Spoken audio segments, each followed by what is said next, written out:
beautiful. Beautiful. Like a veteran right here, man. Seasoned pro. This is the Fireside Chat. It's not all just pre-cut, pre-split. Yeah.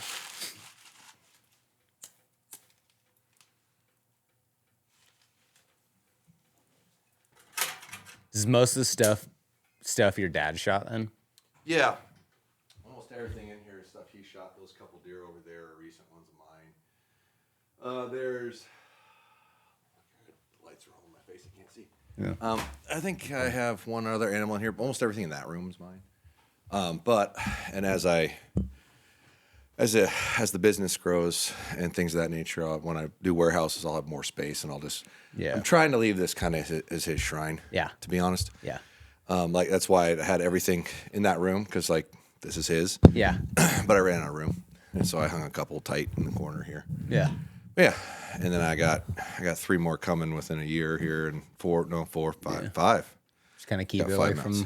from that beam over. Yeah, I could do that. I'm gonna build a warehouse over here, and so I'll have an Where that office in trailer there. is. Yeah. I'm gonna have a warehouse over there we'll ship out of, and then I'll have a studio in there, and hopefully, if the designs work out right, I'll have big tall sections that are clear and high that I can just mount stuff in and put it in there. And then I've got a cabin I'm working on up on my property up north, and the interior of that'll be 40 feet on either side with like 6-foot clearances where the roof pops up, so you could like go down either side with mounts. So it'd be like no limit of space to hang things and whatnot. But I don't like putting them where everybody'd see them. I feel like that's a bit braggadocious, and I want to appreciate them, but I don't really feel like I need to show them to everybody. Yeah. So I try to just leave my dad's stuff the way it is, and if you catch it on film that you're seeing his stuff, you're not really seeing mine. Yeah. But that's just me. It's cool. Well, let's pop that top. We have a special guest today. Cheers. Cheers. I'll introduce you shortly. Ooh.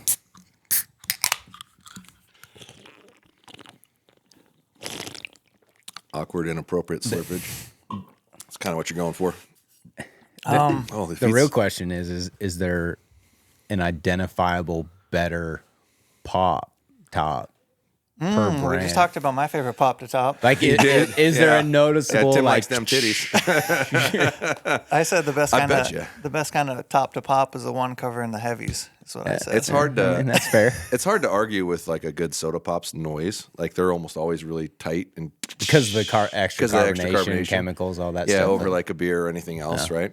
It's usually pretty noticeable. But a lot of that's true. A lot of the energy drinks and whatnot aren't very carbonated, so when you open them, they're kind of weak. They don't really pop super hard. I think you're right on that one. Because He has thought this is about not a it. prominent pop right here. No, carbonation's required for a tight pop, man. If you want the ultimate pop with the ultimate fizz, Yeah.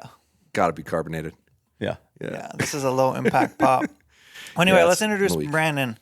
We have Brandon Palaniuk. Did I get your last name right? It's Paul and Nick, but Paul yeah, and I Nick. mean, I've heard it a million different ways. Brandon Palaniuk, who is actually like our neighbor in this greater area and has made your living bass fishing, right?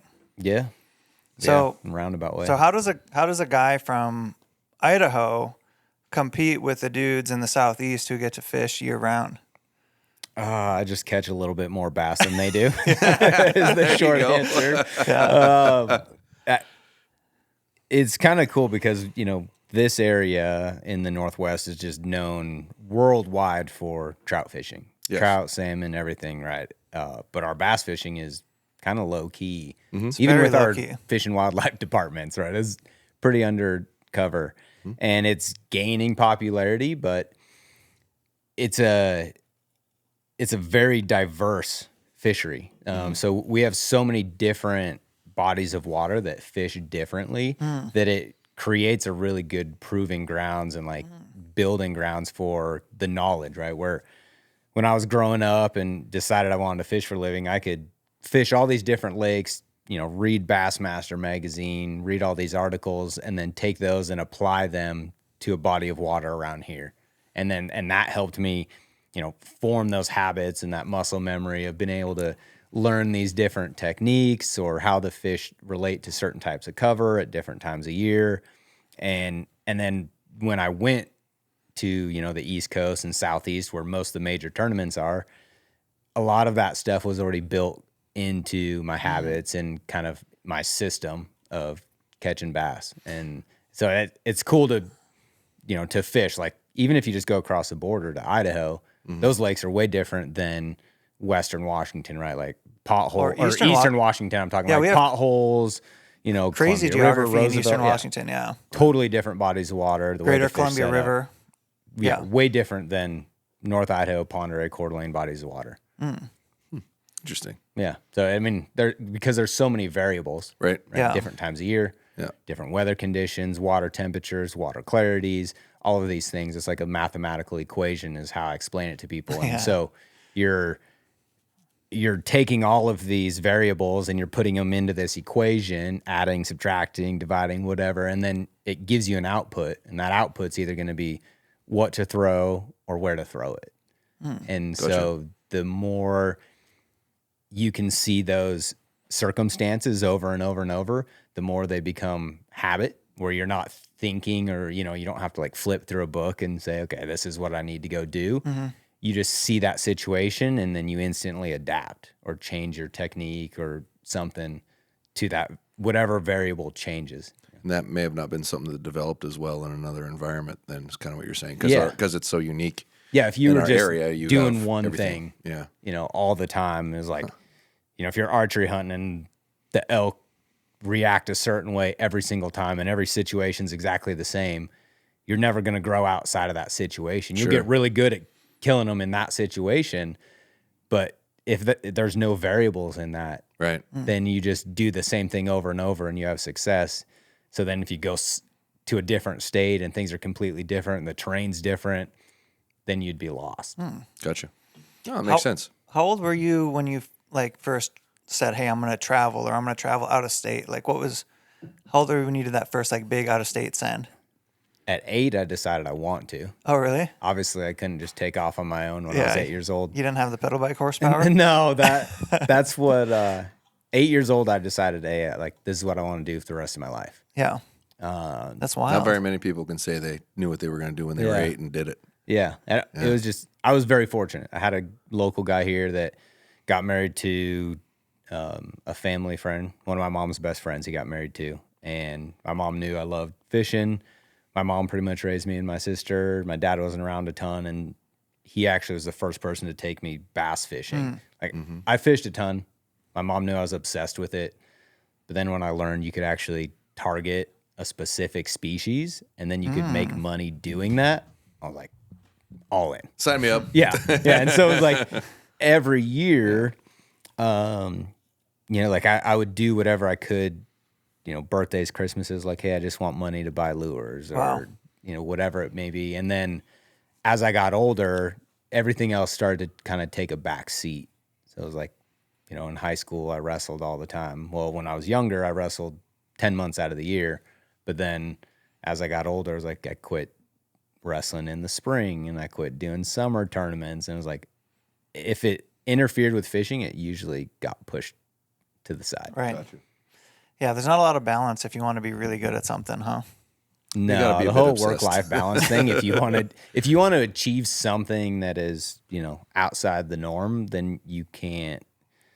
There's a quote, I would screw it up if I tried to quote it right, but it's like, if you want to live in the 1%, you can't do what the other 99% do type deal. So it's like, if you want to do something abnormal, you can't just live like what every other normal person does.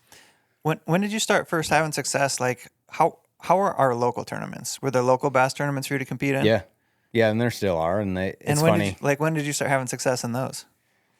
Well, with Jeremy, the guy that got me started, like I was fortunate that he was really good. He was good, right? Like, so he was a mentor, and he was good. He was one of the guys that won around here in the Northwest a lot, and so I was fortunate that it wasn't just some random guy, right? Like, we were connected for a reason, and he took me under his wing. So I got some of that early success, but it was always with his help. And I won my first local club tournament when I was 14. I got a buddy into it. He hadn't fished tournaments ever, but we were friends in school, and I got him into it. We were both addicted to it. I think his mom won some money at the casino down at the Coeur d'Alene Casino one time, and she came back and bought us a little bass tracker, a little Nice. 16 and a half footer. That's You sick. know? And I won my first tournament when I was 14 out of that boat. Did you have electronics? You could call them that, yeah. Like I think we had bottom and we had temperature, right? Okay. It wasn't like what we have today. You weren't getting like fish marks and stuff. No, and I caught one bass, but I caught one 6.5 pounder. It was on Twin Lakes, Gotcha. and I caught one 6.5 pounder. The guy that finished second had 4, but he only had 4.5 pounds. Gotcha. Yeah, and even that built the framework for kind of how I approach fishing today. Like, I don't care if I have 5 as long as my 3 or 4 weigh more than your 5. Yeah. Gotcha. So yeah, So that was the early success, and then it just kind of built from there. So your mentality is just simply try to catch the biggest fish, not necessarily the most fish. Is your mindset? Because our format plays to that. Really there's 2 professional leagues. One is total weight, and then the elites that I fish on is your 5 biggest fish each day. Okay. So it's just your total weight combined over a 4-day event. However that adds up, however many fish it is, doesn't matter. You're only allowed 5, but if I catch 3 5-pounders and they weigh 15 pounds, and you catch 5 2-pounders and they weigh 10 pounds, I'm going to beat you at the end of the day. True. Yeah. True. So describe the difference in the 2 professional leagues, like the big leagues. How are they different? Format's the biggest thing. Yeah. And then do most people choose to participate in only one, or can they only participate in one, or do some people double dip? At the top level, it's really just one. Okay. Because you get too much conflicting Dates schedules and and stuff. Yeah. There's only so many weeks you can have a bass tournament. And Right. then they have all their other leagues that they have to operate on, so there's not a lot of time to do it. And there's really, I guess you could say there's 3 professional leagues. There's the National PFL, or Professional Fishing League, the NPFL, but they're probably like 3rd tier, and they're not really they're a professional league, but there's no qualifying criteria really, right? So you can only be so professional in that. So sense. that's Like, where you don't and I have to start, qualify. Josh? Yeah. Something like that. You just need a $5,000. You just need $5,000, $5,000 entry fee. Okay. So right. you can start. And you might have to have a little bit of credentials because they only let so many people in. But Yeah. there's not a qualifying process to get there as far as like you fish these tournaments, you win, you make it. Then you've got the Bassmaster Elite Series, which has been around the longest. BASS started it 50 plus years ago. So it has the most prestige. It's got the Bassmaster Classic, which is our, always quoted like the Super Bowl of bass fishing. Mm-hmm. It's our biggest championship event. Yep. Gets the most attention worldwide.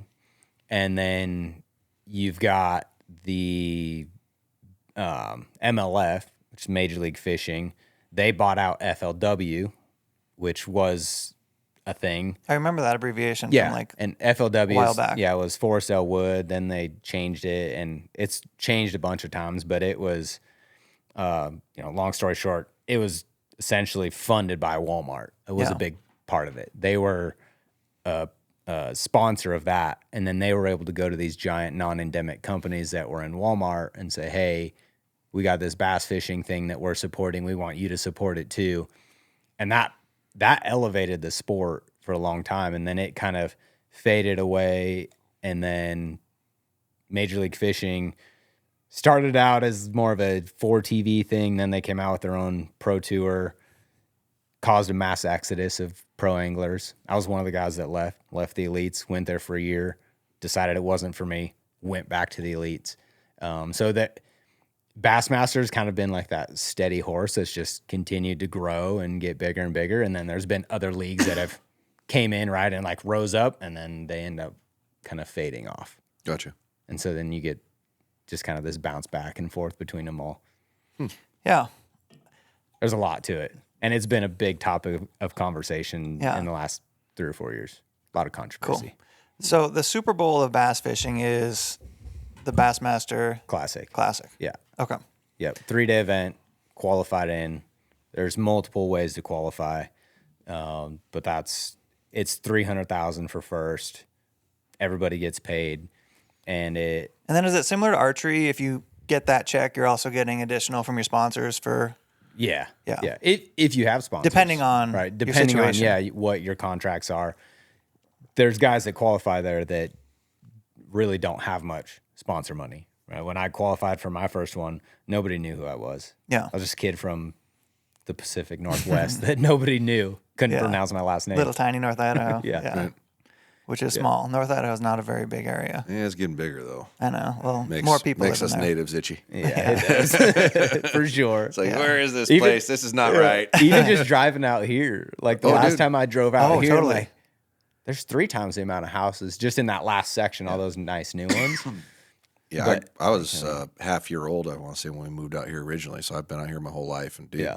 used to, if you heard a car on the road, you looked to see who it was. Yeah. Now And it's odds just are freaking you knew who cars it coming and was, going. right? Yeah, everybody knew who everybody was. Yeah. You saw a rig, wait a minute, I haven't seen that car before. Who is that? Mm-hmm. Everybody knew everybody. And there wasn't a tenth of the houses that were out here. That whole development, that whole knob, everything was fields.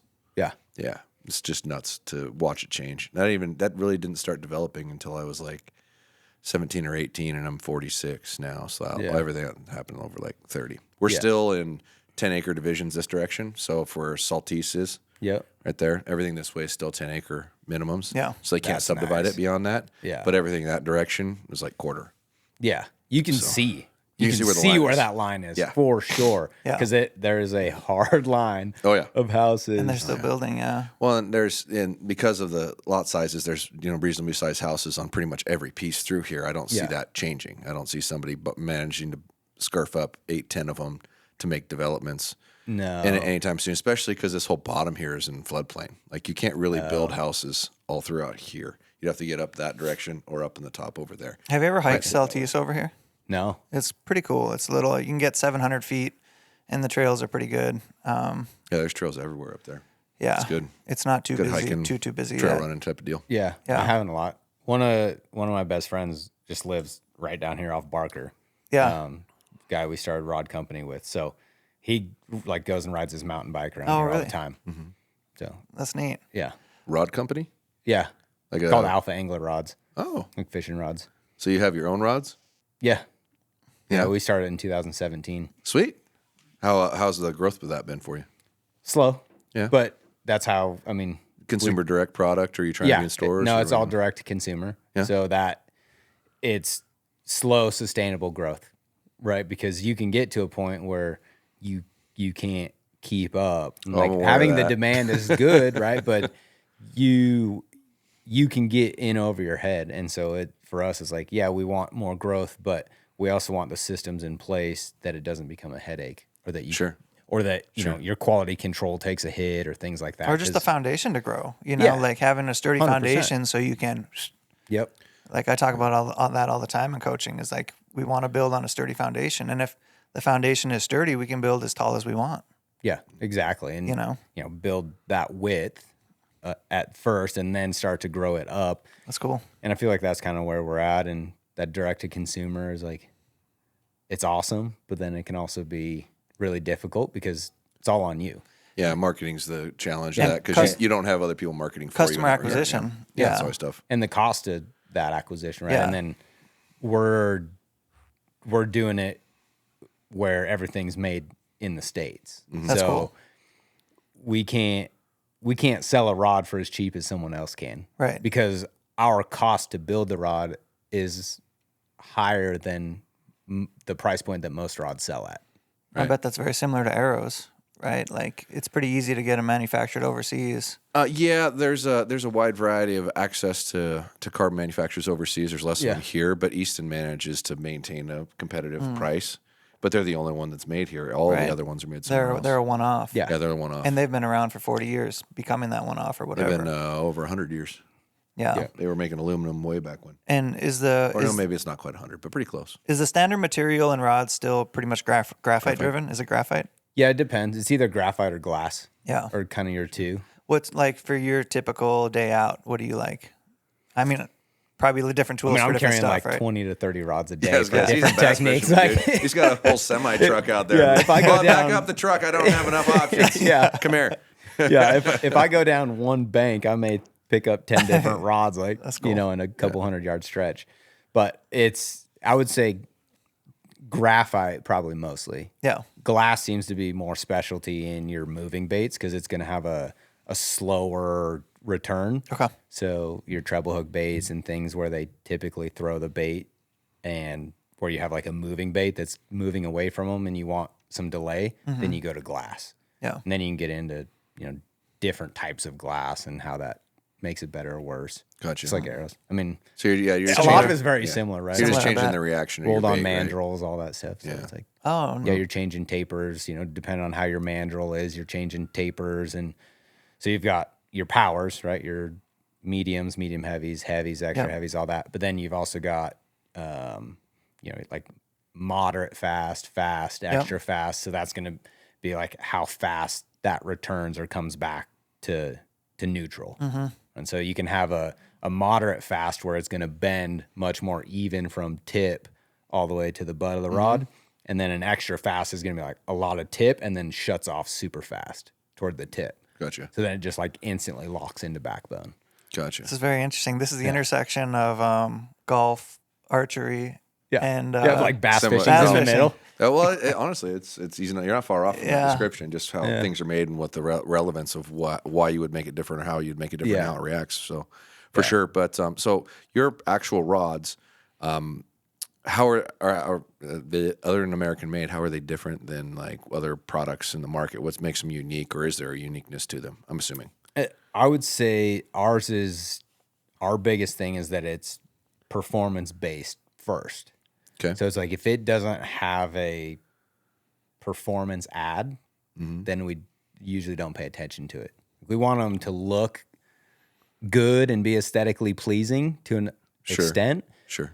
But, a simple thing like adding a bunch of paint to your rod to make it a certain color so it stands out is actually hurting the detrimental action. to its function. Yeah. It's Sure. like it's taking away from the sensitivity. Sure. It's deadening that. It's making it more tip heavy. It's like all ours are just whatever the blank color is that's what you get, right? So it's some version of black or gray, Sure. depending on the materials. Yeah, anytime you add any filler to a product like that, you're changing its dynamic and adding weight without adding structural. No different than they used to make carbon arrows that actually had like camo on them that were a layer of camo. Yeah. That added a drastic amount of weight with no actual improvement or anything like that. They don't. That's why you don't see them anymore. It's because it doesn't help you at all. Yeah. And it increased the cost. So that's actually. I would think somebody who was looking for the best product they could possibly get would be cognizant of that. Yeah, and I appreciate the fact that you're doing it that way. That's what it is. It's like, okay, we're all tournament anglers, right? So it's built, their rod's built for tournament anglers. Like you want what is going to give you the best chance to land that fish and cash more checks.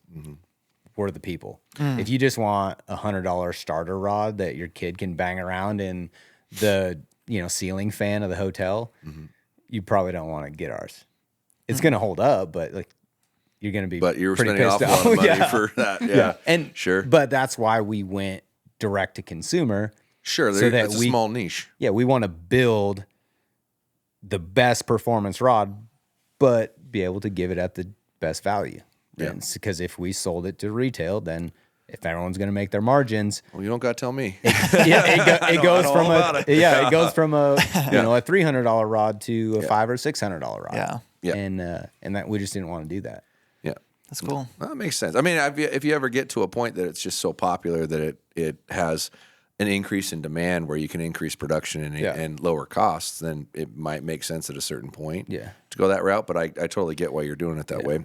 So are you the exclusive product tester, I would assume? Not exclusive. Everyone there fishes, so we all test. But I mean, I've had my hands in it for a long time. Yeah. And I have no problem telling him when it's good and when it sucks. When he hands me something, he's like, "Oh, this rod's badass." And I'm like, "No, it sucks. It's garbage." Have you ever found something along the way once you get into the manufacturing side, which I found interesting myself over time? It reinvigorated my enjoyment in archery in general. I mean, I always enjoyed archery, but when I actually got to start making things and changing how things were made, that like brought my mental to a whole nother level. Did you ever find any part of changing the way a rod is made or the way something's done that was like kind of shocking to you and what kind of difference that it made? Or are they all just like mild changes to make small differences? Simple things like changing the guides on a rod, like even subtracting one guide. And this is where me and him always butt heads, because I'm like, I'll pick up a rod and I'll feel the difference, and like, no, it needs one less guide or something, where I can feel that weight difference. You know, in certain techniques, you don't want your rod tip to be very tip heavy. You don't want it to pull down, because that's taking away from the sensitivity. It's requiring more effort to hold that up. And so just simple things like that, of like the size of the guide or one less guide. And by changing that or changing materials, you notice that a lot. Wild. And so it's like, to me, that's fun, right? Of like tweaking it and then figuring out. You can take the same materials and roll them on a different mandrel, and it's a completely different rod, right? Or like they can both be medium heavies, but you've got like a different taper where one's super wide or one's, you know, real narrow, and it's completely different. So you guys aren't actually like rolling your own rods yourselves, right? You have the place that makes your rod, you give them the parameters, and then you guys put the guides on and change the parameters that way? Yeah, so we have several different manufacturers, so we're not just with one company that's like actually building the blanks. Yeah. We receive the raw blanks, then we, you know, attach handles, guides, all that stuff, epoxy, wrap everything. We've got wrappers. Gotcha. Stay-at-home moms are the best rappers. not like musical rappers, but like guide rappers, you know, wrapping rods. They seem to do like the best job. Gotcha. They have the best quality control. Yeah. Sweet. And is that done in our area? Yeah. That's we cool. try to keep everything like as local as possible. Oh, that's sweet. Yeah, that's new to me. Yeah, so it's all like pretty close. Most of it's all right here in the Northwest. Wow. Awesome. Yep. This is neat. Yeah, even like blank manufacturing, right, is Washington, like Oregon, like that Western Washington, Oregon section, that's the grandfathers of like a lot of custom rod building. Like your Loomis, like G Loomis stuff and all that, Lama Glass, like a bunch of those. Sage, I know Sage comes out of Western Washington. It's like, it's kind of like you go to Lewiston and there's all these jet boat companies, right? Because it's like, that's the hub. Yep. It started, and then someone branched off and did another one and another one. So like that's Western Washington and Oregon. Like that's where a lot of American rod manufacturing happens. That's cool. That's awesome. Yeah. One thing I thought that was kind of interesting was, you know, when I think about watching like old school bass fishing, I would watch it on the Sportsman's Channel or Outdoorsman's or whatever. Or maybe it came on ESPN for the big ones. And you kind of get like the old school flash in the pan media, guys holding up fish, guys ripping lips here and there. But I actually found you or heard of you, I think, through Kyle. I think Kyle did the Potato Boys thing. Yep. Right? Or is that Potato Boys, right? Yeah, Potato Boys. I saw that and I was like, that's cool. There's guys in our area doing something interesting with skiing. And then Kyle posted something about doing something with fishing. Yeah. And I was like, no shit, this is cool. And then I saw what you guys were doing on YouTube, and I was like, man, this is like, it's just the evolution of media. Media's become much more like person-centric versus, you know, companies doing it. Yeah. And I saw you guys doing it on YouTube, and initially that's how I learned about you. And I still enjoy watching your episodes when they come out, because it's like a behind-the-scenes look of a fishing tournament. But it's not all about fishing. You guys do a good job including like your family and like maybe the challenges that would come with traveling and fishing. Yeah. So like of your social media, where does YouTube sit in the pie for you? It's that thing that is there that I need to put a lot more time into. Yeah. If that makes sense. It's the most difficult, I feel like, to break through. Because long form media is the most difficult. Yeah. Long form storytelling, yeah. And it's long form, but then it still requires the consistency. Yes. And so it takes a lot longer to build that, because it's like it just takes longer to build that content. Yeah. It takes longer to sit down and film a podcast. You know, that's a couple hours. It's not like take a photo, post it. Yes. Right. But then you also have the edit time, right? So everything becomes drawn out, especially if you're trying to do it with, you know, yourself or on a small budget. You don't have a team of people doing it. Yeah. becomes difficult. Yeah. Especially if that's not your full-time job. Yes. You know, if you're a quote unquote YouTuber and your job is now to go make videos and edit videos, well, that's where your time is spent. Yeah. Sure. But if it is just a piece of your pie, Right. it's really hard to grow at an exponential rate unless you're going to just push everything else to the side. And now I'm not there. Like, I'm getting there, not pushing stuff to the side, but getting the things in place and the processes in place to try to do that. But man, it's hard. There's another option.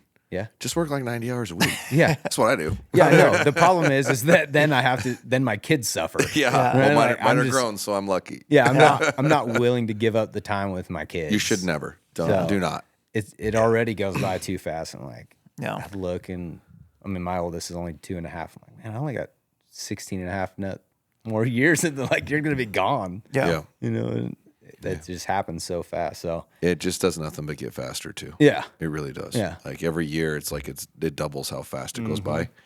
It's pretty wild. that's how I feel about my archery season during elk season. Yeah. I'm like, Yeah. what happened to September? It's gone. I just feel like 4 weeks of September felt like a long time, and now I'm like, it's just gone. Yeah.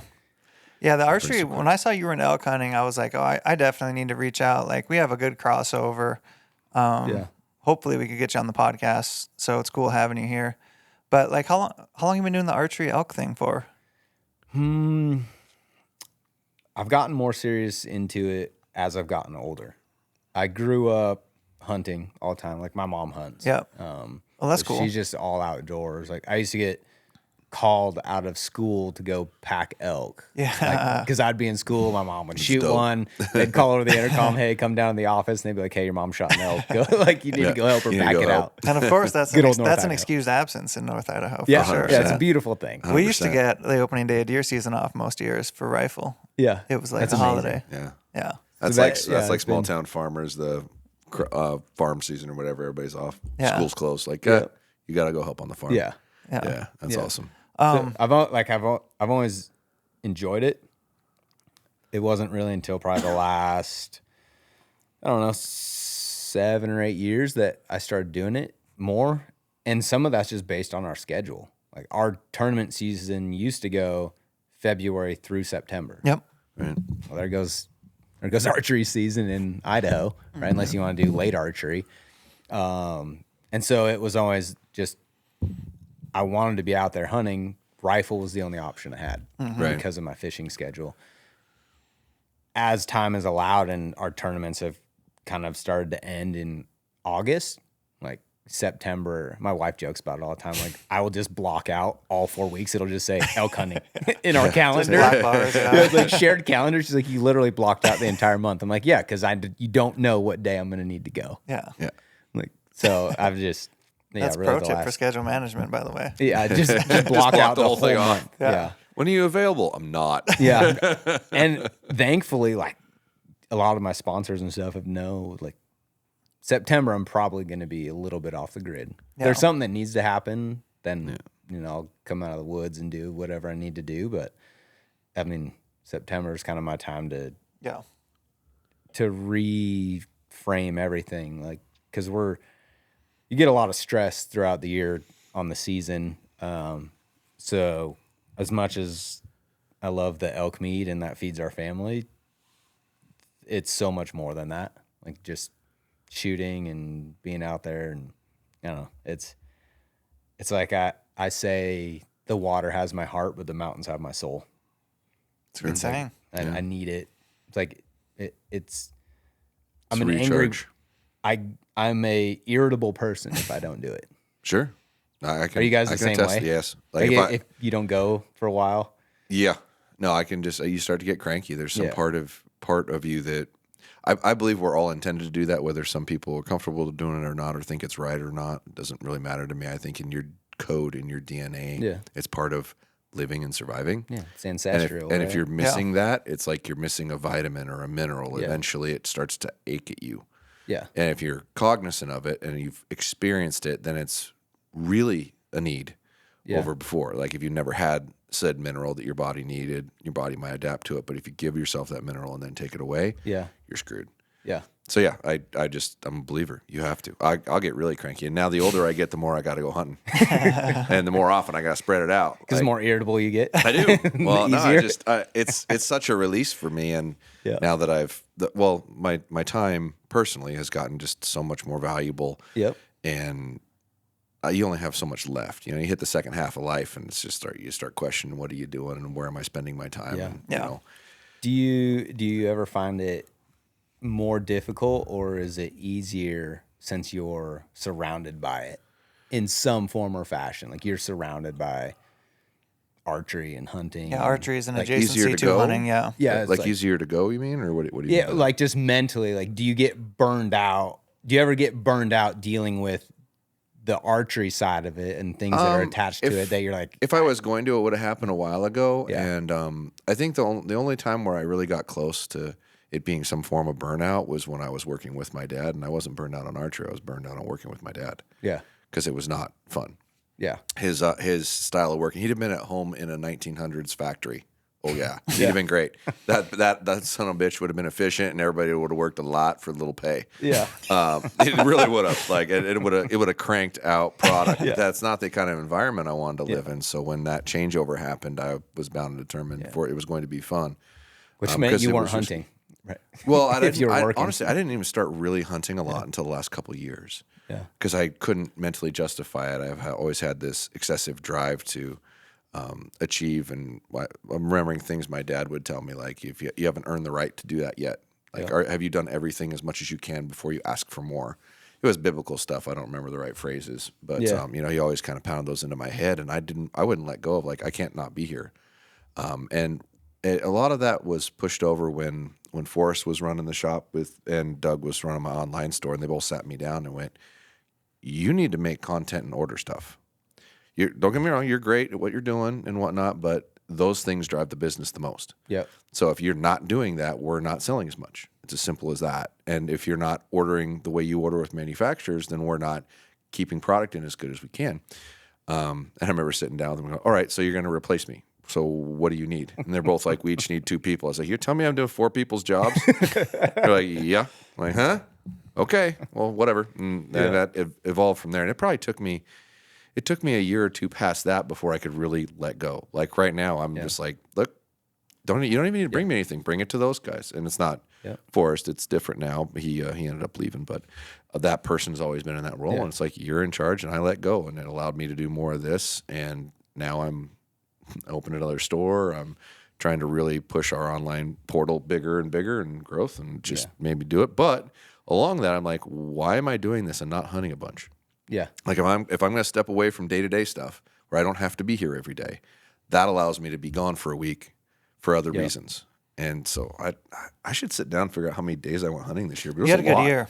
But, I got another week here coming February 1st to the 7th. Going back but that's to 2025. Mexico. That goes into this year's accounting. No, see, I don't look at it that way. I think April to April. Yeah. Because that's really your seasons, right? Then you have the gap. Yeah. There's that gap from, unless you're bear hunting or turkey hunting, then there's the April, May, June, true. right? But I consider my season start over in April, because that's really where that season is. Like, your southern mule deer, your southern whitetail, your southern coos, those are all in the next year in a lot of instances, or the tail end. And I'm going on a coos hunt on the 1st February in Mexico. I mean, really, that's to that point that it's like any business, to grow it at scale. Yeah. One of the biggest things is finding the right people for the right positions, right? Right. Identifying what thing is someone good at, and not trying to force them into a role that they're not good at. Right. Like if you're good at this, go do this, be efficient at it, enjoy it. Someone else may not be, right? Like, and it's like finding those right people is difficult. Because that's going to shine through, right? Like over the course of time, if someone's enjoying their job or that's something that they're passionate about, it's going to shine through. I find that making content sometimes, it's like, this might be a good idea, but if I'm not, like, it might be a good idea for views, but if I'm not into it, it just doesn't come through in the video as well, Well, and that's, don't do it. Don't do it. Don't do it. Don't do it for the views. Do it because you want to do it for something interesting. Yeah. That's super true. And it's the comment you made about, putting someone in just their role. It's amazing looking back on my shop how many people were hired for one thing and they're doing something else. Yeah. and still in the same store, because you figure out what someone's skill set is Yep. and say, okay, you're really good at this. We need to let you do this and be in charge of that and manage that and do that, and we'll hire somebody else for these other things that we originally hired you for. And that's a strength I think we have as a group, of really doing a good job identifying who's good at what and just putting them in that and let them be good at it. Yeah, and people in the shop are way happier now. Like if I were to take a snapshot from when I first came in that shop like 7 years ago to now, like more people are happy with their job. You know, you can see it in their attitude and the way they present themselves and the way they talk to people. Well, I'm adamant about it. It's like, I don't care. Like, you have to be enjoying your job, and if you're struggling with something, let's get you out of that and get you into something you don't struggle with, so you can excel and thrive. And let them be in charge of it. Don't sit there and micromanage them. Nobody likes that. Just let them here. You're responsible for this. Do it, and do it as good as you can. Yeah. Here's the parameters of what we expect, but outside of that, go. Yeah, it's a skill set in its own. Yeah. I want to circle back talking about what it feels like being in the mountains, because I feel that when I'm in the mountains, like it's like a cleansing that happens. And I've had to make a couple big life decisions, and it's somehow coincided with September. And September just gives me the time to like process. I mean, like a 14-hour day is a long time, you know, and it's time outside, and it gives you a lot of time to think. And I've made some of my biggest life decisions, like starting my business or moving forward with another step, during September. And the only elk I've shot was, I was solo. Last day of my hunt. We have 3 major hiking trails in the U.S. We have what's the one that runs through Appalachia? I think just the Appalachian Trail. The Appalachian Trail, yep. And then we have the one on the West Coast. And then we have the CDT. And I wasn't that far off the CDT. I got to like walk down it at 10,000 feet with elk bugling. And it was like a real spiritual experience. And I don't know any other way to describe it. I don't think I really have words for it, but it was like spiritual, and it's something that'll be ingrained forever. And I shot a bull last day on my own, 10,000 feet, packed it out on my own out of the wilderness. And like, that's just something that I'll never forget, you know? Yeah. And that only happens because you're out there doing something or pursuing something, or, you know. Yeah. And 14 hours is a long time. Right. Because you're not distracted. Right. You're solely focused on one thing, and it's like you don't have a phone in your hand, that's pulling your attention a million different ways. It's like you're right here, and like you make a lot happen in that 14 hours. Yeah. You cover a lot of ground. They're long days, but it goes by fast, you know. It's such a weird thing. Like, you know. Well, it makes you wonder if you could actually turn off all distractions for a day, if you'd get that same sensation anywhere. Is it? I think it's because you're out there, but just eliminating the distractions. Yeah. How clear your head would get. Yeah. Would be pretty wild. I think we all love it, right? So that it is a thing where we can like get that cleanse. But if someone enjoyed something else and they eliminated those distractions, as long as they still had a goal or something they were asphyxiated on or focused on, I think you could get a level of that. But there's something about outside. Well, and you mentioned like the genetic thing or the primal thing. I agree with you on this, that I think probably every man has some ounce of that somewhere that they feel. And it might be so deeply suppressed they don't know it's there. But you see it in different instances. You see it when a kid catches their first fish. Like, have you ever seen a kid catch their first fish and not just be like, you know, they're so stoked and they never want to put it back. They always want to keep that fish. And that's one good example. And another good example is like Joe Rogan. You like to listen to him. I like to listen to him. He's went through this evolution where he was a Southern California guy who got introduced to bow hunting, and bow hunting kind of changed his life. And all of a sudden he's like, I felt that primal thing. And now, like, I just listened to his last podcast with Brian Callen, and he's living in Texas. He's talking about America. I'm like, dude, you've done the transformation. Hard. You've transformed. You're a Texas American bow hunter. Yeah. Like, good for you. What were you gonna say? Do you feel like that's happening at a greater scale now? I think so. Absolutely. I think he's influenced especially he has had a huge influence on that. Yeah. But just in the last like couple months, 3-4 months, I just feel like there has been a huge shift in overall thought process of the country, and I don't know. I don't know if there's like I don't know if there's like one thing that you can point to say like, oh, it was that, but you know, well, our country elected a different president. I mean, that makes a huge difference. And from there, I've noticed a massive. It's okay to verbally talk about it all of a sudden, where before most of the media wouldn't talk about it at all, and people were getting suppressed from different angles. Yeah, and the media got aware that the majority of the country doesn't like what you're doing. Yeah. So they're trying to shift it to where they can still draw some attention. That was always there. It just wasn't being okay to share it. I feel it, though. It's no different than the state of Washington. Yeah.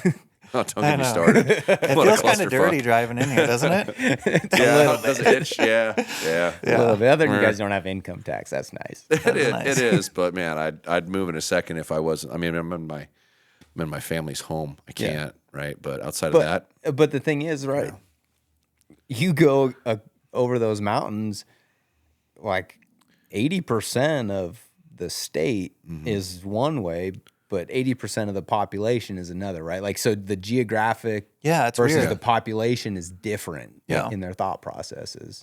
Yeah, Washington's real weird that way, and it's politically divided that way. Yeah. And it's like a lot of states, or a few states, that are controlled by population centers, when that's a very small pocket of that state.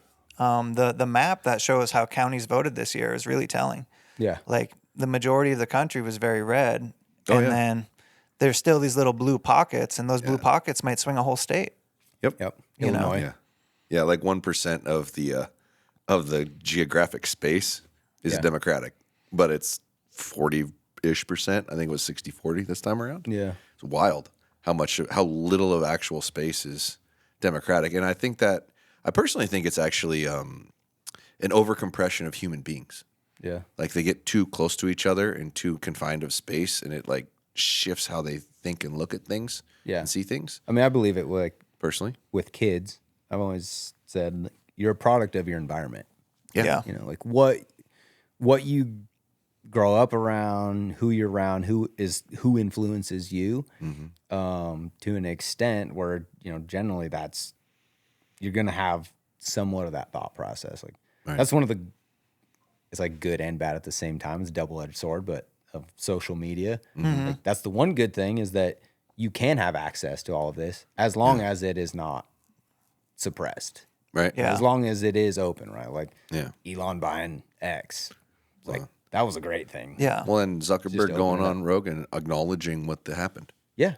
Like authentic suppression at the hands of the government, and no one's saying anything. Dude, like when he said, he gained a lot of respect from me when he said that Twitter and X, like they're doing it right. They're doing a better job with community notes. I was like, for you to acknowledge that essentially one of your competitors is doing a better job at something than you are, I can respect that. Yeah, I can too. Yeah, even though I've had my gripes about the platforms over the years, like, I have a lot of respect for that. But like that goes back to like the last couple months, seeing things change. And I was never posting really controversial stuff like blood flying out of animals or anything, but I had been shadow banned a half a dozen times. And the way you used to see it was on Instagram. It would show you your reach per day, and your reach would just cap out. All of the bar graphs would be identical. And they quit giving you that graphic because I think it just showed that they were capping your reach, saying essentially. And the first time I saw that was when Cameron Haynes posted something like that, and he said, something about a shadow ban, and you could see the bars just capped him at a certain spot. And same thing happened to me half a dozen times, and I'm just posting arrows flying, like, you know, and maybe a little bit of funny, little dirty humor, but nothing crazy, you know? Yeah. And it's just weird to be shadow banned. It's like, how many other people's that happening to? Yeah, I've noticed it when I start following certain pages. Oh, really? Yeah. It was like, it would grow. Yeah. And then I'd start following certain pages, and it was like, dink. And like, then my growth would just stop, and it's halted. And I've just not stopped following those pages to see if it reverts back. But, you know, certain, like you follow like Mike Glover. Right. Or something like that. Or Even following like some of the Black Rifles stuff, I feel like is just It's triggering something. There's something happening where it was too much of a coincidence that when I started following certain pages that had would post certain types of content, right, or were controversial, that too seemed to affect my page, even if I wasn't posting any of that stuff. It was like I would gain 1,000 followers and lose 1,000 followers in the same day. Wow. And you could see it. It was like I had zero growth, but when you tapped into it and looked at the growth charts, I would almost have the exact same amount of followers and unfollows at the same period of time. Wild. Yeah. Super crazy. And I wonder if you'd like unfollow the thing that's not liking, if it automatically would go back.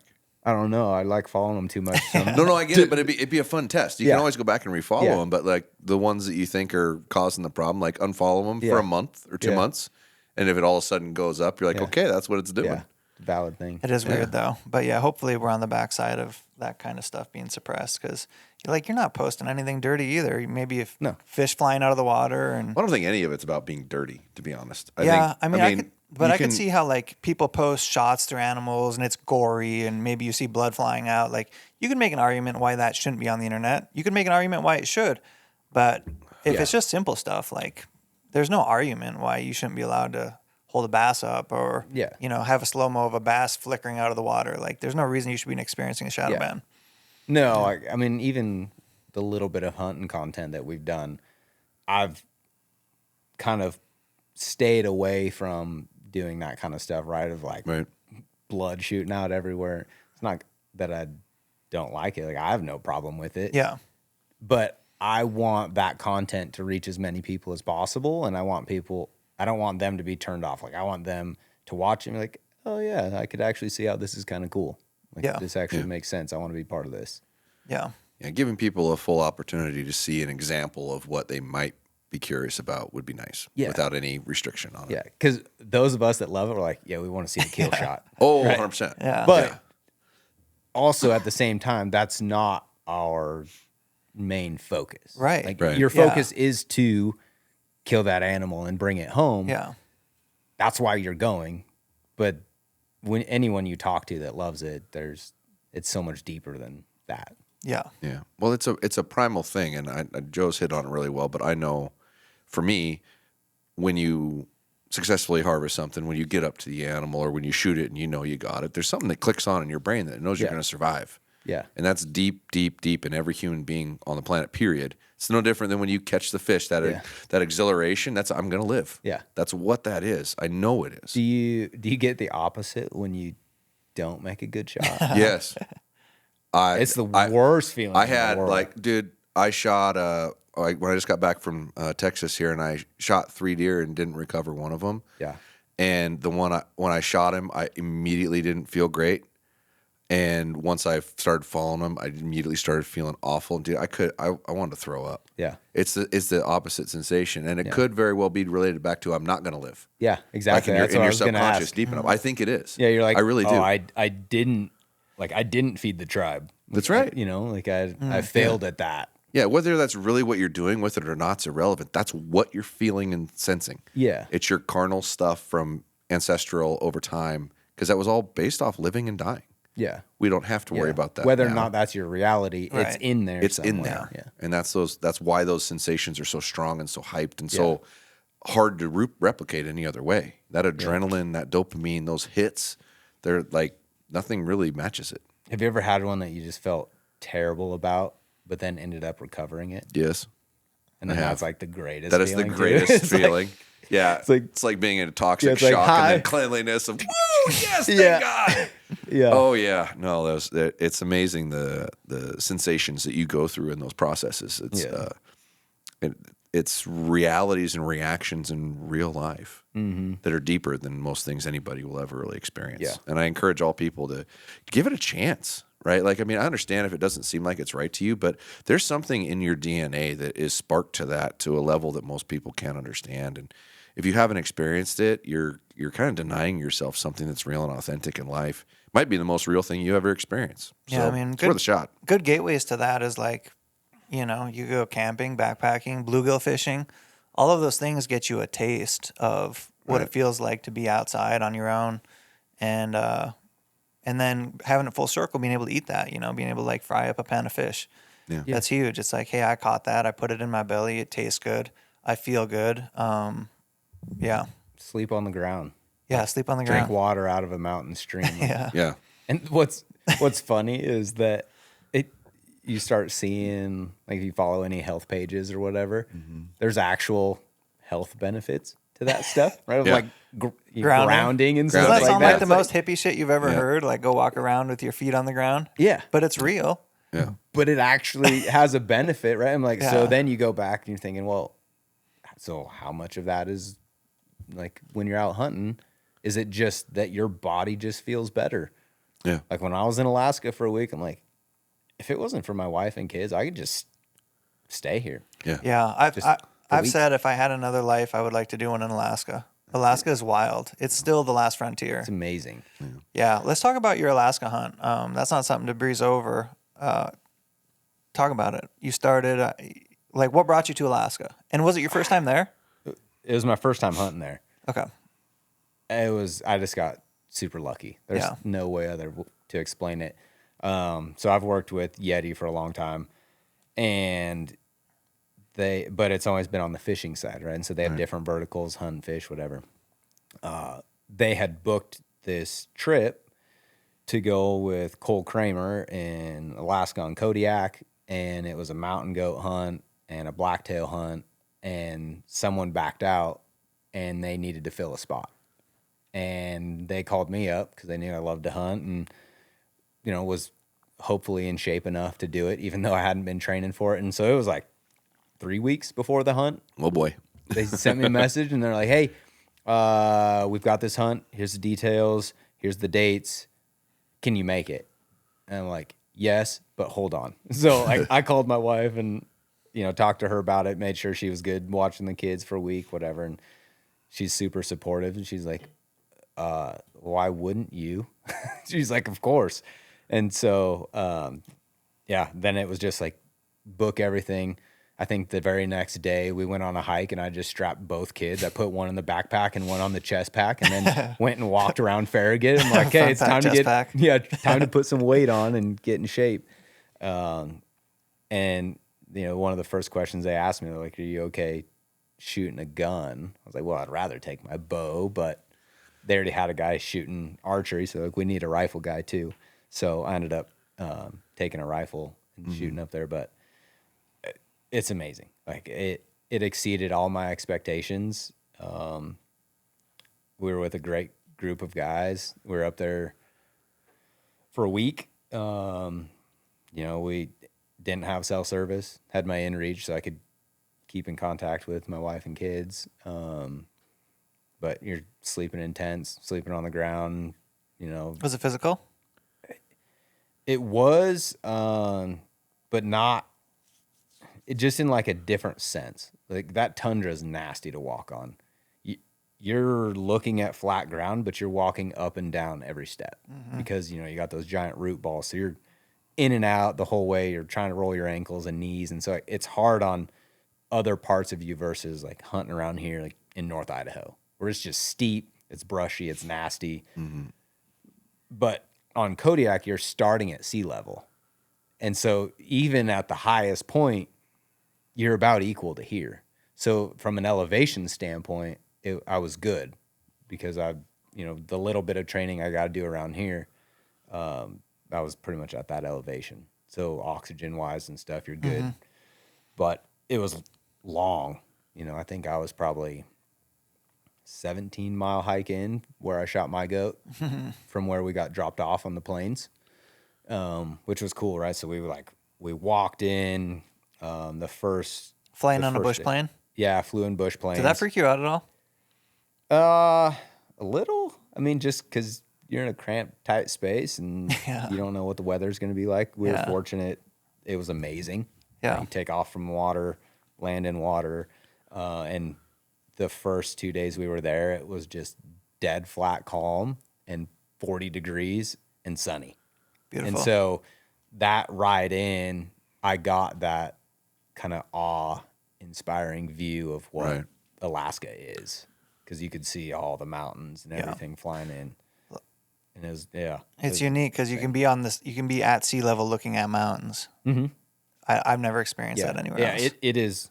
I mean, it's like kind of like Hawaii, you know. I mean, I guess really every island that has mountains, you're like sea level, and then it just goes to mountain. And Alaska's have snow though, you know. That was the coolest thing, right? Snow-capped mountains. Yeah. And then it'd just be like rain down below, and Mm-hmm.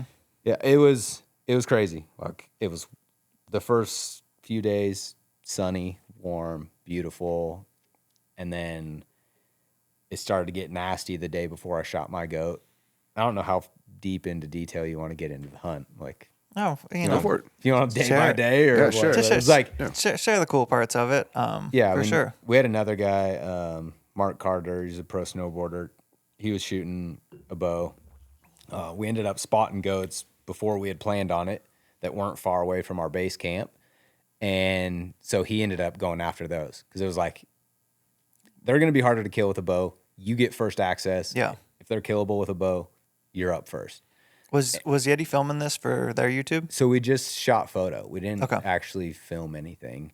It was just photo for some new product and things. Just assets for them to have. Yep. Yep. And which again made it cool because it took some of the pressure off. Yep. A little bit. But he ended up shooting a goat that first day that we were allowed to hunt because you can't hunt the first day you fly in. For those people that don't know, so we just spent that day kind of base camping and then hiking in, spent the night, got on the goats the next day. He ended up shooting one in what they ended up calling the fridge because it was just a place that did not get sunlight. It was just frozen ice and cliffs, and it was nasty. And I didn't get to experience the fridge because we separated. They went down and ended up packing it back to base camp, and then they were going to go blacktail hunting. So me and the Yeti hunt manager and another one of the guides, we took off the other way and just kept going back into this canyon. And I'm so glad that we did because that's what filled the cup for me, right? It's like I wanted that adventure. If That's I'm going adventure, up there. yeah. Sure. We spent that night on a nasty like ridge top, Yeah. spine ridge, winds blowing. The tent's just set up in like whatever flat. I slept in like a cradle of root balls right up on top, and it was amazing. It was like we're melting snow to get our water to cook our food and for water the next day and make coffee. And it's like, this is what I wanted, right? And like sleeping in your puffies cold. Yeah. Real experience. Like this is it. I didn't want to come up here like walk in, shoot one the first day, and then be like, hey, that was cool. You know, I wanted to have to earn it. And then we found some ghosts that night and then ended up getting on them the next day, and then it just started getting nasty. And it got windy and cold, and we sat there. Typical, right? You're like, oh, they're just going to be right there. We'll leave our packs. We won't take anything. They ended up being further than we thought they were going to be. We don't have our packs. We didn't layer up. It's blowing. It's freezing cold. We sit there for 2 hours. And this is the wildest part. Like we could see all the kids and the nannies, couldn't see the billies. They were all off the backside of this cliff. And we're sitting maybe 80 yards away from all these nannies and kids laying down on this little flat bench. And then all of a sudden this eagle, a bald eagle, shows up and starts swooping down on the kids. And it gets them up and gets them nervous.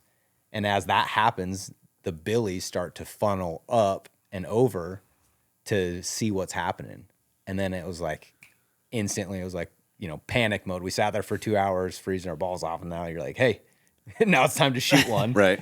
And we just picked one out, shot him at like 150 yards. Oh, that's nice that you got close. Yeah. And then, shot him in the most beautiful place you could, like giant snow-capped mountains behind you. Yeah.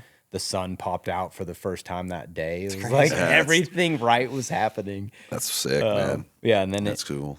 And then from there it just rained every day. And then we got that part of Alaska, right? It was like rain, The nasty. Everything you put away is wet. Your sleeping bag's wet. It's like you had to actually do some survival stuff to get through it. And then it was like, okay, you guys better get out if you're going to get picked up.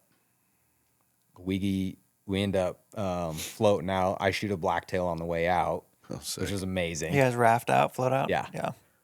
And then we get that, and then we get out, and they're like, okay, planes are on the way. Halfway around, the planes turn back. Shit. Oh, shit. We're like, okay, we've already packed everything up. Yeah. We'll stay the night, pull our tents out. They're wet, whatever, set them up. And then it gets cold. So then everything starts freezing. And so then the next worry is, okay, are we going to be able to get out of here? Because of where we're getting picked up. It might freeze, but so we made the decision. We've got enough tide movement, wind. It's probably not going to freeze. I was the first one up Sunday morning, so we had to stay a couple days. They didn't come Saturday. Weather was too bad.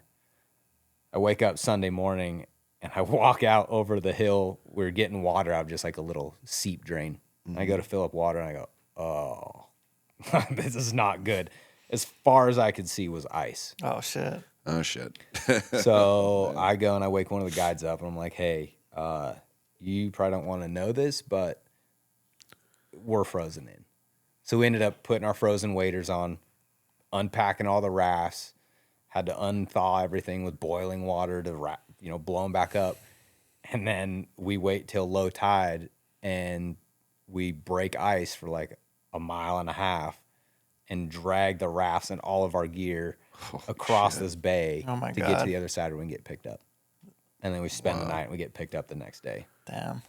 And I had booked a sim shoot. I had already pushed it so that I could go on this hunt. I pushed it back, and they were super cool about it. And then I had to text them like, hey, I'm going to be a day late. And then my wife had to rebook our flights so that we could get off Kodiak. And then like I flew home and went straight back into fishing and filming. Dude. But it was the most incredible week. At what point did your brain go, I might die?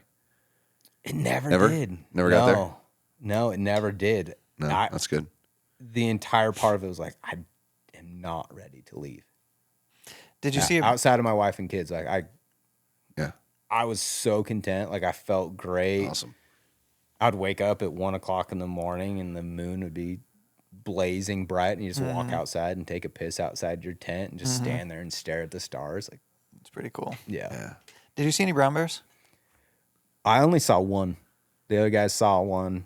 They were a ways away. Yeah. I think if you went in August, September, when the salmon are running, it's sketchy. Because when you're walking around those rivers and inlets, and it's thicker than shit, right? Yeah, and there's dead salmon everywhere. Yeah. So you're like, there were bears just mowing that whole thing down. And you're like, well, don't want to come around the corner on that. Yeah. I taste way worse than salmon, I promise. Oh, guaranteed. Yeah. And I don't, from what I gathered of those guys, they're not, they don't want to be around humans. They're not like the ones around here. Right. Because they get shot at. Because they have a mutual respect. Yeah. And so it's like, when you talk to them and when they're actually trying to kill a bear, they are so cautious of their scent or anything being around that it makes you feel a little bit better. Right? Yeah, like they smell you. They're not seeking you out. Yeah. You have to put yourself in a bad situation. Yeah. We were there late enough. You scare them, you pinch them, or they got cubs. Yeah. Do you think you could do a brown bear with a bow? They do it. I know, but do you think personally? You could? Yeah. Because I've thought about this before, and I don't know if I could, to be honest. You do have a guide with you who has a gun. I want to. They're required by law to have a gun with them. Yeah. So that would, give me some comfort, but that would be a wild experience. After watching some of the videos, I'm like, yeah, I kind of want to do it. Like, bears to me, I've never had they're cool. The ones I've shot, I actually thought they tasted pretty good. Yeah. No, bear meat, especially really fall good. ones. I like up here, right? They're mowing down on huckleberries. I like them a lot. Yeah. Tasty. But I've never been like, man, I really want to go shoot a bear. But then after being up there, watching some of the videos of those guys shooting them with bows, I'm like, nah, maybe. Big old potato heads. Like those big headed bears are just like. Well, it's funny that you asked that one, really, because last week with Dan, I asked him, what's your dream hunt? Oh, he could do it. That's what he wants. He's a nut like that. Yeah. He's like, I want to kill a brown bear. I was like, yeah. My brain was just like, and it's like, I don't know, man, that's risky. Yeah, it's guaranteed close quarters. Yeah, if you're taking a shot, with a bow, it's guaranteed. It's going to be under 15. Yeah. Odds are it's going to be under 15 yards. And I think we could all say it or whatever, but you don't really know until you do it. You don't know until you're in the That's the thing. situation, make the shot. Yeah. Yeah. And that's every hunting situation, right? The more, That's true. even Yeah. elk hunting, the more times you put yourself in a scenario, even if you're not successful, the better prepared you are for the next time. Yeah. Yeah. Right. And like, For sure. that's why you see these guys that do it all the time and they hunt multiple states every year. Like, they get good at it because they're putting themselves in more situations. Yeah. Right. Like Remy's pretty much automatic now. Yeah. And he seeks out tough hunts. Like he's always looking for low density shit and weird Yep. stuff and tags people don't want because he wants the challenge or whatever. Yeah. And it's like, Yeah. yeah. But he spends so much time out there that it's kind of like the fishing thing, right? Like you try to make as many of those variables in those situations habitual where you don't even think about it. He sees a situation out there in the woods. He hears an elk bugle. He looks at the terrain. He looks at his map and he's like, this is where he's going. Yeah. This is what he's doing. This is what I need to do. This is when the winds are going to switch. All those things like that. He's doing I a would math equation in his yeah, head, I just would like have you to are with think about. fishing. Yeah. And I would have to like process it and think about things I've read or whatever. Yeah. And he's like, this is what I'm doing. So you're saying you're a fishing Remy Warren. I strive to be a fishing Remy There Warren. you go. I'm a There big you Remy go. fan. He's a good dude. I like the way He's he does really, it. really cool. Never guy. met him, but big Yeah, fan. met him once. Really cool guy. Yeah. Yeah. And he's one of those guys that Pretty chill. everyone that I have met that has met him, not a single person has ever said anything bad or Yeah. even hesitated to say that he was good. Yeah. Yeah, no, good dude for sure. Yeah. Cam's kind of that way in my eyes too, because he's done so many big hunts Yeah. that it's like, it's just incredible, man. Like, so the internet likes to be like, oh, it must be nice. But when you're shooting at a big ass elk on a ranch tag that you paid for, you draw blood, you're done. Yeah. So what's that pressure like when there's tens of thousands of dollars sunk into this hunt from either yourself or your sponsors or whatever, and you draw blood and you're done? What's that pressure like? To be able to process that, handle it, and maneuver through it is like, it's pretty Everybody cool. has pressure. Yeah, Yeah. It doesn't come from the same place or Right. whatever, but it's unique. everybody's under pressure in whatever hunt it may be. Yeah, So yeah, it's like I've never met Cam either, but like I have a lot of respect for things that he does. He Yeah. takes a lot of heat. He does. The more eyeballs you crazy, have on you, yeah. the more heat you're going to take. He doesn't crazy seem- that he takes doesn't that seem much to heat, care yeah. too. No, I mean, I'm sure there's a percentage that does, but I don't know if anybody handles it better. yeah. Honestly, for the criticism that comes his way. He I likes don't- the I don't- haters. Yeah, he does. He actually gets fuel from that. Field fire. Yeah. he's So I good mean, with it does have an effect on him. Yeah. But he He can channels just it in a good way. channel. Yeah, exactly. It's like, I'll prove those fuckers wrong or whatever. Yeah, Yep, for sure. exactly. Yeah. When did you start, like how far down the archery rabbit hole are you? So you like archery hunting, right?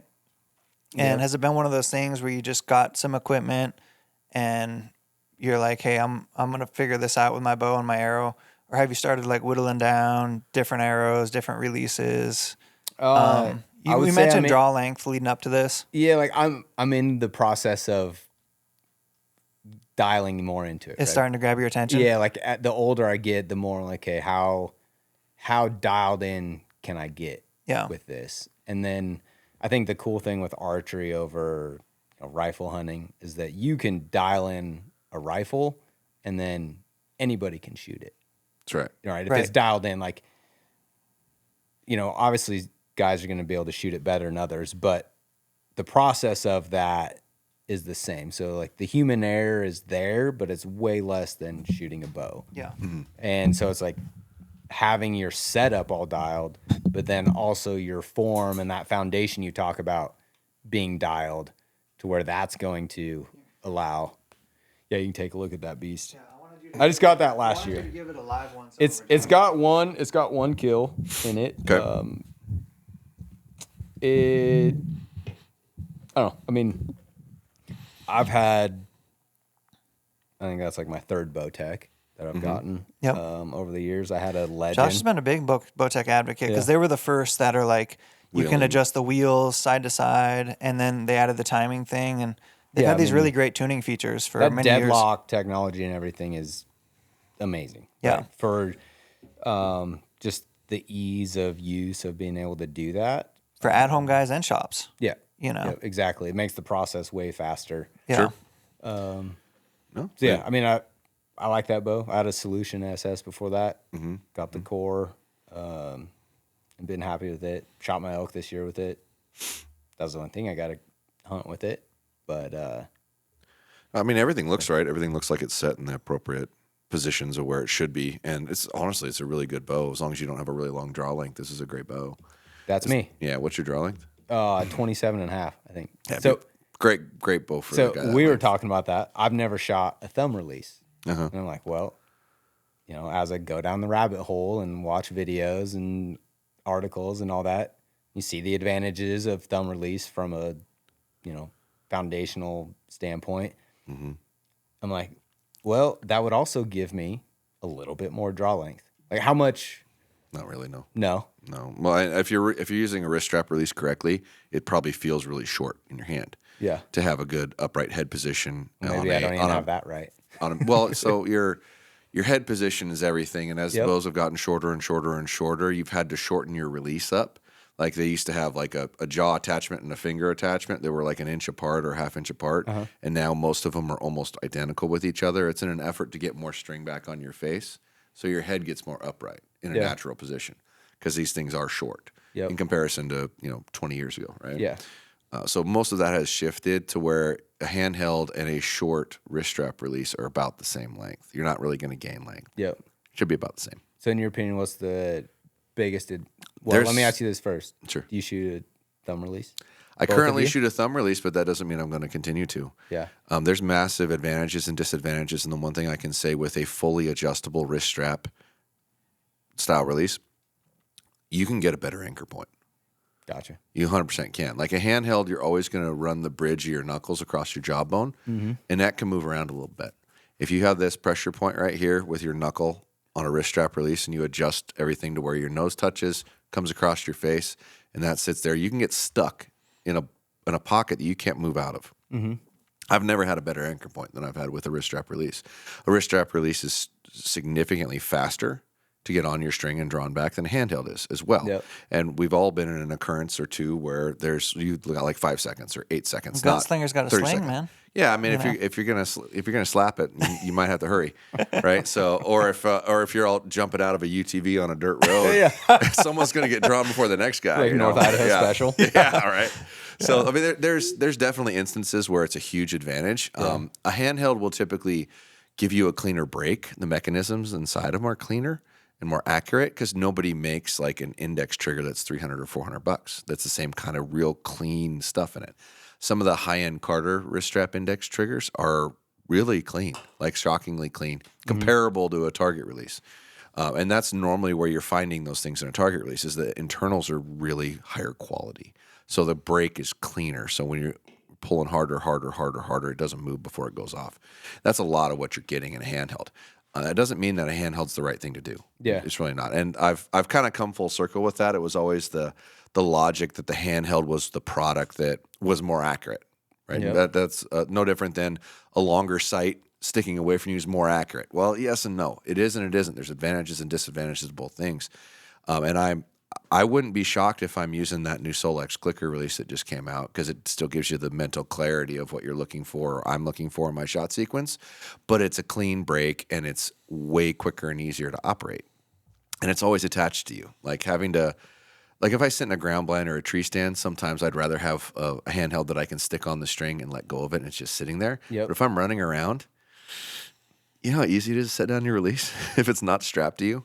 Oh, yeah. Right? And then, oh God, Yeah. where'd my release go? Or you stick it in Yeah. your pocket instead of this normal spot where you put it all the time or whatnot. And then Yeah. in the moment of truth, you're fumbling Or you're around trying walking to through the find North it. Idaho brush And it grabs on something and Yeah. pulls out. I mean, there's so many times where a true handheld release is not hunting friendly at all. Yeah. Where a handheld release is what a target guy is always going to use.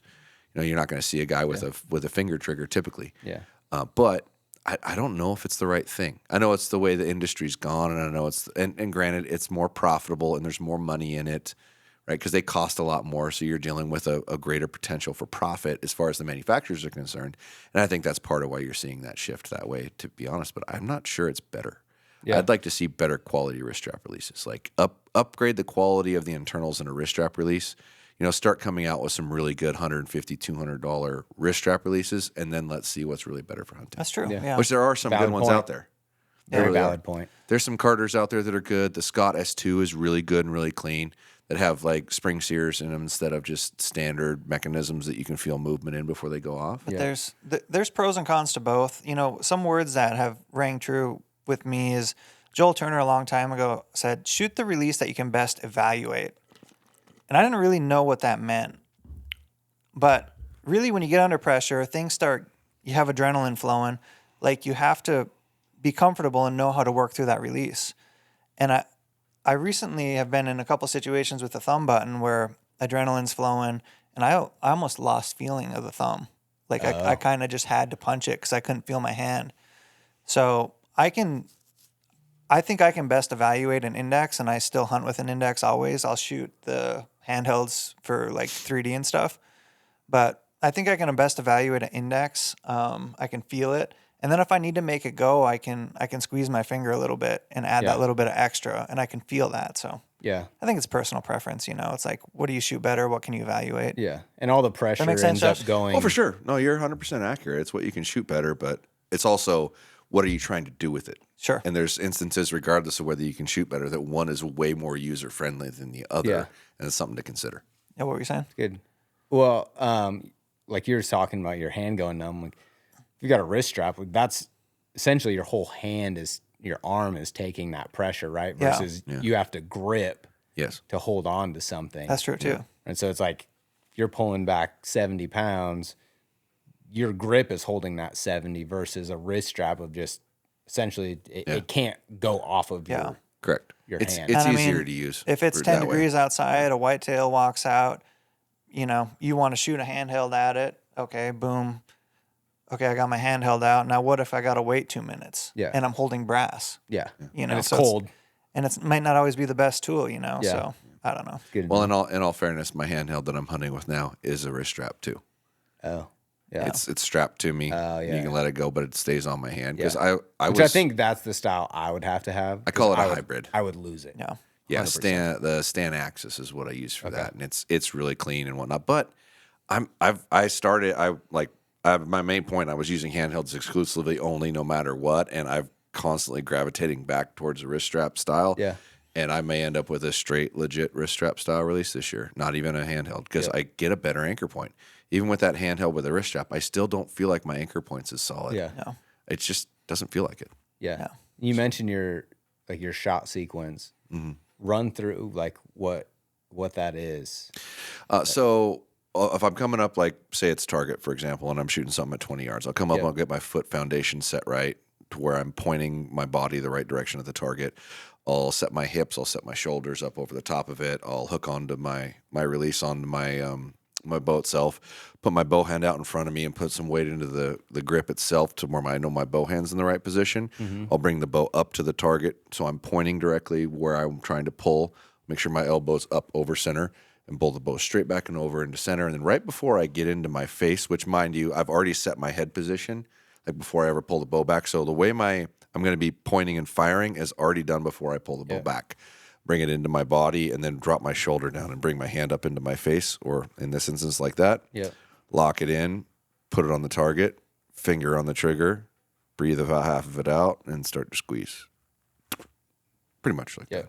So your starting point is aligning your hips, your shoulders, your head, and then everything else comes into that. Yeah, everybody's body's got a natural point of aim, right? Yeah. So if you understand that and you know what it is, you have to set your body to where that's where I'm pointing, so I'm going to set my natural point of aim before I ever pull the bow back. So many people won't even pay any attention to that, and when they pull back, they're like, okay, I'm 1.5 feet right, I need to bring it back over and come into here. Right. What my natural point of aim, if you line me up on a 20-yard target inside and blindfold me and pull back, anchor in, and then take my blindfold off, I'm pointed at the target. Yeah. And if you can figure out where that is for you, and there's some things we can do to like, okay, try this, try that, try that, try that. Okay, now pull back, pull back, pull back. Oh, you're pointed at the target. Okay, cool. That's your foot stance. See, I think my fault is my head, not locking my head and bringing everything else to it. I feel like I'll get my hips and my shoulders maybe, not saying it's right or wrong, but I feel like those don't move as much as when I bring it up, and then I'm, I may lean a little bit, like going into my peep or something, versus like, okay, this is your stance. This should not falter from here. Right. And then adjusting everything to that position. Yeah. Right. Getting that set. For sure. So think about like every time you fire, don't move. Like Yeah. fire your bow, don't move, and think about where your head is. And then the next time before you draw it back, try to put your head in that position. And then once you get that, like especially if you're like looking in a mirror or record it and watch it over and over, eventually you'll get, where your head sits before you draw your bow back, and then it stays the same. It helps you get through your sequence quicker too, so you're not as draw as long. So if you hit higher sequences of time, you're getting shakier the longer you're there. I'm super curious to. So outside, we're trying to be at like 7 to 11 seconds in your shot sequence, ideally. So from the time you put your bow up and start to draw back till you fire, we want to be 7 to 11. You start getting into 13, 15, 17, 18 seconds, you're at draw too long. Set the bow down. Yeah. Unless it's like a must-shoot scenario, like animals in front of me, I've got to fire, I'm trying to work through my sequence, but I have to work through it. Fine, I get it. But outside of that, set the bow down. Yeah. If you like got a clock, you should always have a clock in your head when you're going, like 1, 2, 3, 4. If you start getting in the teens, you got to start thinking about setting the bow down. Yeah. And start over. Because there's no point in firing a shot that you know isn't perfect. Yeah. It can't be, I can salvage this in your mind. Like if you've got it in your mind that, I can make this work, you're going to fail. It's going to be imperfect because you started from an imperfect place. Good point. Every shot has to be perfect in your mind. Has to be more important to you to make a perfect shot than to hit the middle of the target. Yeah. If your brain can accept that, a second you feel something that doesn't feel right, stop. Yeah. Redo it. And only accept a perfect feeling shot. And if you only accept a perfect feeling shot, your brain and your subconscious start to accept those things, and it'll start working its way to always being perfect. Right? Because it wants to fire it. It wants to aim and fire. So if you refuse to allow it to, it'll force itself into a position where they're always going to feel that way. Yeah. Can I stop and take a piss? Oh, we got to stop. That's where we're going to end it right now. Yeah, we're going to end it right there. Yeah. And on that note, the fire's out. I was going to say, yeah. That's what you're saying, though. Yeah, Go for it. fire's out. Does that mean we get to go shoot? Yeah, we'll go shoot a little bit. Yeah. I'm so fire's curious out. to see. Go give Brandon a follow. What's your favorite? Instagram, I use Facebook, Instagram the most. YouTube. Kind of all the same. YouTube videos are dope. Yeah. Yeah. Go check them out and subscribe or leave us a review wherever you're listening. That stuff really helps us out. And it's cool having you on. Yeah. Thank you. Appreciate you guys. Yeah. Super cool. Yep. We'll catch you back. Did that lose its battery?